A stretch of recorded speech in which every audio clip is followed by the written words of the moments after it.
السلام عليكم ورحمة الله وبركاته. ازيكم يا حبايبي؟ عاملين ايه؟ يا رب تكونوا بخير. اهلا وسهلا بكم في قناتي وقناتكم. حبي نفسك واهتمي بيها.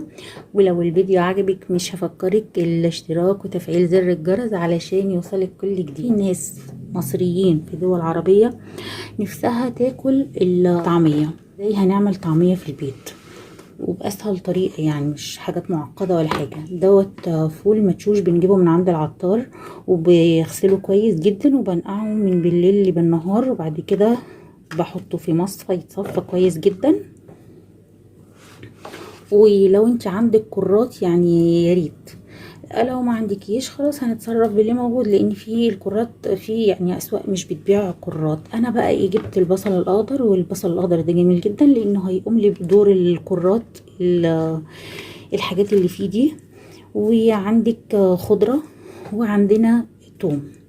بس كده يا ستي، مش هنعوز اكتر من كده. وهنعوز الكبه بتاعتنا، ومره هعملها لكم في الكبه ومره هعمله لكم في الخلاط. يعني مره هعمله في الكبه ومره هعمله في الخلاط عشان الناس اللي ما عندهاش كبه. هنبدا كده نسمي الله، نصلي على الرسول. اللهم صل وسلم وبارك على سيدنا محمد. وادعوا يا جماعه لاخواتنا في غزه، ربنا يا رب ينصرهم وينتقم من كل ظالم يا رب. هنبدا كده نسمي بالله ونجيب الكبه بتاعتنا. بسم الله.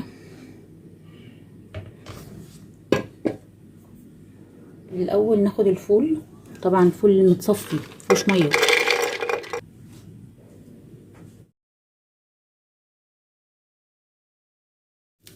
كده هبدا اقطع البصل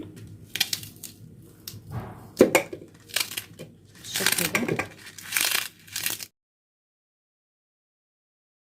الخضره جوه الكبه انا اقطعها جواها عشان برضو نضربها.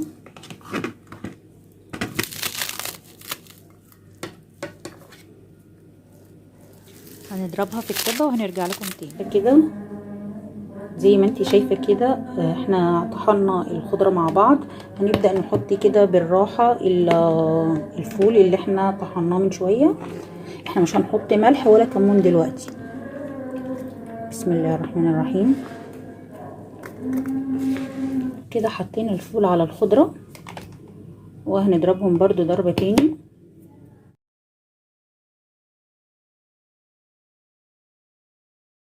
مش عايزه اقولك الريحه عامله ايه، يعني الريحه خطيره.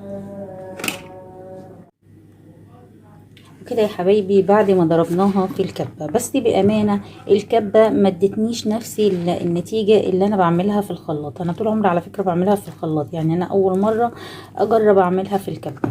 بس بصراحه ما ادتنيش النتيجه كده، كاني جايباها من عند الراجل بتاع الطعميه، يعني خشنه مش ناعمه. فانا بعمل ايه بقى كده؟ هو انا سهلت دلوقتي المأمورية على الخلاط، فببدأ اجيب الخلاط بتاعي حبة ماء صغيرين.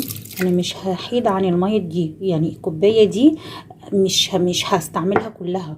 يعني كوباية المية دي انا مش هستعملها كلها، انا حطيت حبة صغيرين جدا علشان الخلاط يطحنها لي ناعمة. انا بحب الطعمية ناعمة، ما بحبهاش خشنة، عشان كمان تبقى متماسكة معاكي. يعني هي مش عايزاها تبقى سايلة وفي نفس الوقت مش عايزاها تبقى خشنة. نبدأ بس كده نضرب دول في الخلاط. بسم الله.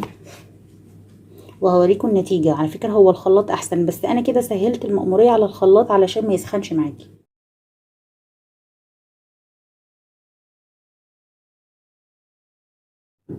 شايفين الخلاط نعمها لي ازاي؟ كده انا هبدأ اخدها واروح بيها على المصفى. المصفى دي ليه بقى؟ المصفى دي عشان تنزل لي حبة المية اللي انا حطيتهم، علشان انا مش عايزة فيها مية خالص. يعني حبة المية اللي انا حطيتهم في قبل ما ابدأ عايزاها تنزلهم. شايفين العجينة عاملة ازاي؟ زي اللي بنجيبها بالظبط، ويمكن احلى وانعم. انا بحب الطريقه دي، يعني انا بحب طريقه الخلاط. وعلى فكره انت هتفتكر ان هي صعبه، لكن والله سهله جدا جدا وما خدتش مني وقت خالص. بصي هنعمل بقيه الكميه وارجع له. احنا خلصنا كل الكميه، عملناها بالطريقه اللي انا وريتها لكم في الخلاط وحطيتها على المصفى. شايفين النعوميه؟ شايفين؟ بسم الله تبارك الله. بصوا بقى، يعني الكميه دي كلها والله العظيم ربع كيلو.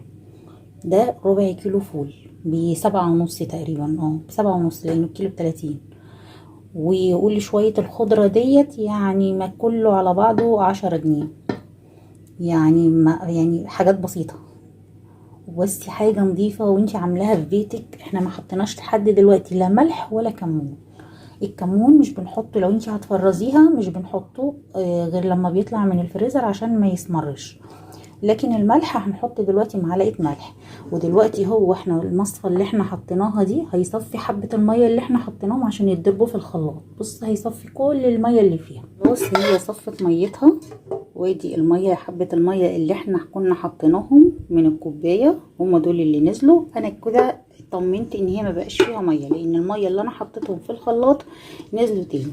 كده بقى بقت سمكها اهي، بسم الله ما شاء الله. هنبدأ بقى نحط لها حبة ملح. في ناس بتحطي كربوناتو، يعني هو اللي عايز يحط كربوناتو يعني عادي مش مشكلة. كده انا حطيت الملح بتاعها،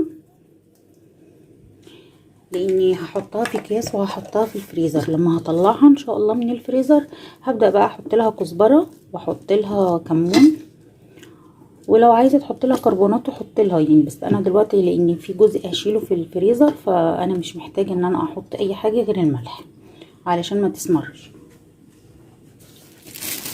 هبدا اجيب الكاس. بصوا ناعمه ازاي.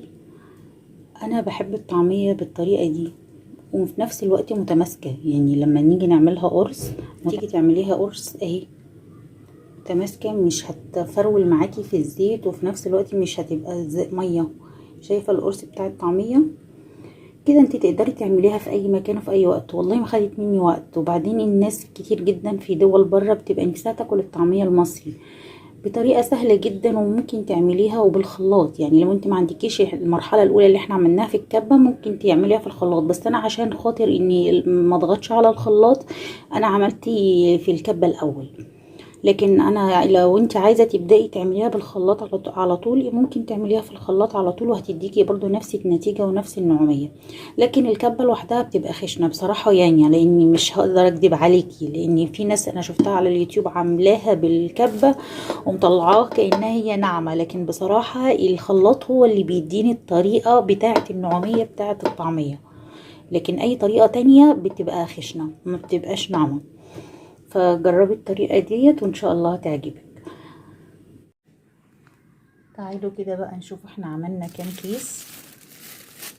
بصوا دي واحد، واعملوه كده بالطريقة دي علشان يبقى لما تيجي تطلعيها من الفريزر يبقى سهل انك تفكيه، مش هياخد منك دقيقتين 3 على ان انتي طلع الهواء اللي فيه وعاملاه بطبطبة كده خفيفة، يعني الطبقة خفيفة مش سميكة.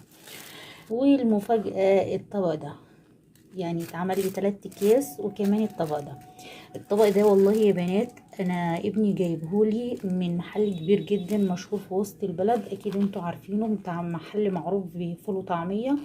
الطبق ده جايبهولي ب 18 جنيه في عجينه الطعميه دي.